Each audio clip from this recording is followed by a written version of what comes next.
So good morning everybody, myself Acharya Vishvendra, and today I'm going to discuss a worksheet on if you are unable to solve physics problems. So it's about learning problem solving skills with physics worksheets.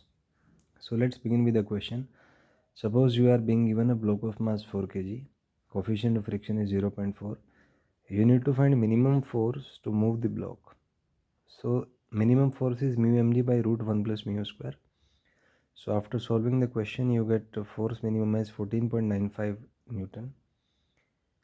Does that process seems to be difficult to you? Because this question is a part of pattern and it is from higher level of patterns. Suppose the pattern is comprising of 10 steps, so it is from the 10th step. That's why it seems so difficult to you. But for a student who has learned that pattern, it's very easy for him to decode the pattern and implement it and solve the question within, you see, 15 to 20 seconds and mark it in the OMR sheet. So here is the role of how physics worksheet helps. As I explained in my previous video, that physics worksheets are developed to make you learn the process of developing that pattern. And questions in any exam is from that particular pattern. So only those students will be able to solve the questions asked in the exam which have worked on developing their neural patterns. Because if you are not comfortable with the pattern, if you have not learned gradually in the form of neural patterns, then after seeing the question you will be anxious, you will think randomly, you will do this and that, you will do so many things, but will never be able to come to the conclusion and solve the answer. In life it's very easy to ask questions but very difficult to answer them, and the quality, the value is of the answers, not of the question. Everybody is filled of questions, but a few have the capacity to answer them. And the significance is of the answers, not of the questions, not in your thought process, your belief system, your this and that. Everything is intermediary. The final output is your capability to answer the questions. That's how things work. So let's analyze it with the help of worksheet. So what we do is we have developed certain sort of worksheet, just like it's the question from this worksheet, which is a worksheet on friction.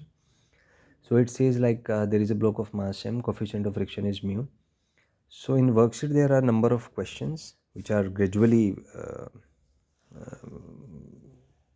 complex. So the first question is find the normal reaction. So we draw the FBD. So n minus mg will be equal to may, which is 0. So normal reaction will be mg. The first question of this pattern. Then we need to find limiting friction. So limiting friction is mu into n, which is mu mg.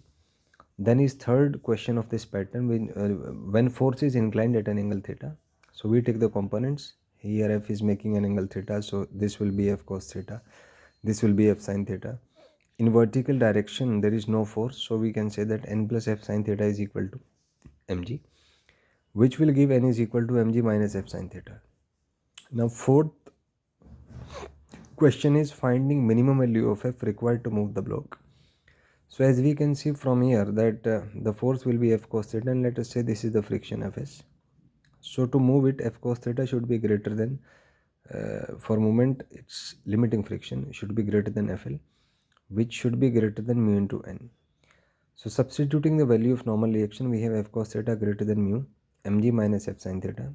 Taking f term over here, we have f cos theta plus mu sin theta should be greater than or equal to mu mg. So f should be greater than or equal to mu mg by cos theta plus mu sin theta, which gives us the value that minimum value of force is mu mg by cos theta plus mu sin theta. Now is another question, find minimum value of f when theta is variable. So for that we need to use calculus. So f theta is mu mg by cos theta plus mu sin theta. So we can say that f theta will be minimum when cos theta plus mu sin theta will be maximum. So the task here is find maximum value of cos theta plus mu sin theta.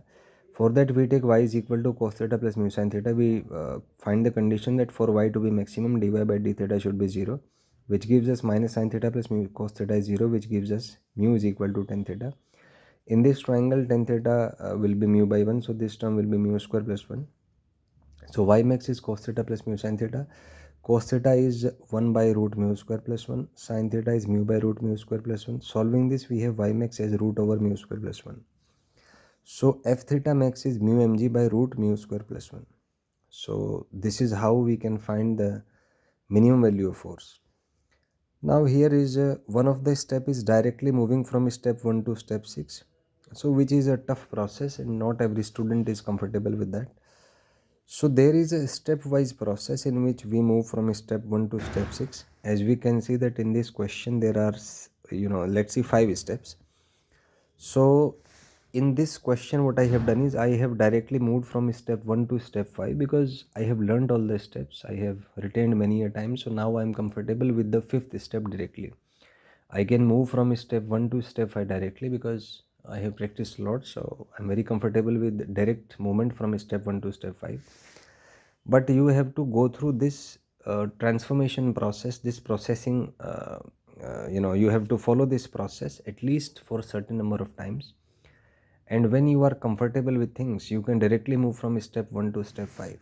So this stepwise movement we provide through the physics worksheets. You must have seen some of the some of the students in your class, they are able to solve questions directly without going through much of the process, and they are so fast that even before teacher completes the question they give the answer, because they have learnt a certain neural pattern and they have practiced them enough and are able to quickly come to the conclusion, bypassing all the intermediary step and just focusing on the final output giving step. You can also do that, but for that first of all you have to go through a certain gradual stepwise process, moving from step 1 to step 5 or step 6. Work on each process, work on each step, and revising that pattern again and again. And when you have practiced enough, you have learned that neural pattern and have learned how to decode that neural pattern from your unconscious mind to your brain, then you will take no time or very little time in solving that particular question and come to the conclusion. So the turning point here is in developing the neural patterns needed for competitive exams, cracking them and implement them as and when needed. So these neural patterns can be developed through our physics worksheet. So if you have any doubts, you can ask me in the comment section. Thank you and have a nice day.